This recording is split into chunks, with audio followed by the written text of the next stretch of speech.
കുറെ നാൾക്ക് ശേഷം പാടത്തേക്ക് നടക്കാൻ പോയപ്പോണ്ടല്ലോ ലൂബിക്ക മരത്തിലെ ലൂബിക്കകളൊക്കെ പഴുത്തു തൊടുത്ത് നിൽക്കുകയായിരുന്നു. അപ്പൊ തന്നെ ഒന്നും നോക്കില്ല, ഞങ്ങൾ വേഗം കയറി പൊട്ടിക്കാൻ തുടങ്ങിട്ടോ. Because we all are deeply craving to the lubika. എല്ലാ പ്രാവശ്യം ഇഷ്ടം പോലെ ലൂബിക്ക ഞങ്ങൾക്ക് കിട്ടാറുണ്ട് കേട്ടോ. പക്ഷെ ഇപ്പൊ ജോലിയും സ്കൂളും കാര്യങ്ങളൊക്കെ ആയതുകൊണ്ട് ഞങ്ങൾക്ക് ആർക്കും ഇങ്ങോട്ട് വരാൻ പോലും പറ്റാറില്ല. അങ്ങനെ സഞ്ജുമോ എന്തേ മതിലിന്റെ മുകളിൽ കയറി നിന്നിട്ട് ലൂബിക്ക പറിച്ചോണ്ടിരിക്കുമ്പോ ചേച്ചി ഒരു പഴുത്ത ലൂബിക്ക തരുമോ ചോദിച്ചിട്ട് ഒരാളും കൂടെ വന്നിരുന്നു കേട്ടോ. അങ്ങനെ വീഡിയോ എടുക്കാന്ന് മനസ്സിലായപ്പോ എന്റെ യൂട്യൂബ് ചാനലിന്റെ പേരെന്താന്നൊക്കെ ചോദിച്ചിട്ടാണ് കേട്ടോ പോയത്. അങ്ങനെ സഞ്ജു ചേട്ടൻ അതിന്റെ മുകളിൽ കയറിയിട്ട് അത്യാവശ്യം ലൂബിക്കൊക്കെ അവിടുന്ന് പറിച്ചെടുത്തു. അങ്ങനെ താഴെ വീണ ലൂബിക്കകളൊക്കെ ഞാൻ കഷ്ടപ്പെട്ട് പറക്കിക്കൊണ്ടിരിക്കുകയാണ്. അങ്ങനെ അത്യാവശ്യം കുറച്ച് ലൂബിക്ക നമുക്ക് കിട്ടിട്ടോ.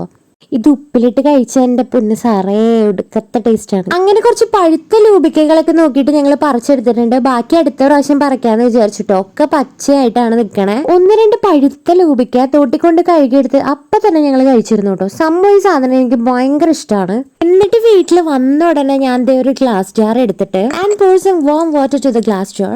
എന്നിട്ട് എന്താ നമ്മുടെ കഴുകി വെച്ച ലൂബിക്കത് കുറേശ്ശെ ആയിട്ട് അതിലേക്ക് ഇട്ട് കൊടുക്കണം. ഇത് വെച്ച് ചമ്മന്തി ഉണ്ടാക്കി കഴിക്കാത്തവരാണെങ്കിൽ ഒന്ന് കഴിച്ചു നോക്കണം കേട്ടോ. ഭയങ്കര ടേസ്റ്റ് ആണ്. ഞാൻ പറയുന്നതിനേക്കാൾ നല്ലത് നിങ്ങൾ കഴിച്ചു നോക്കുകയാണ്. ഒരു പച്ചമുളകും കൂടെ കയറി അതിലേക്ക് ഇട്ട് കൊടുത്തു കഴിഞ്ഞാൽ നമ്മുടെ പരിപാടി കഴിഞ്ഞു. മെയിൻ സംഭവം മറന്നു പോയിട്ടാ ഉപ്പും കൂടെ ഇടണേ. അപ്പൊ ഇത്രയുള്ളൂ നമ്മുടെ പരിപാടി. വീഡിയോ ഇഷ്ടപ്പെട്ടാൽ please give me a thumbs up. നാളെ ഒരു വീഡിയോ ആയിട്ട് പിന്നെയും കാണാം. Bye all.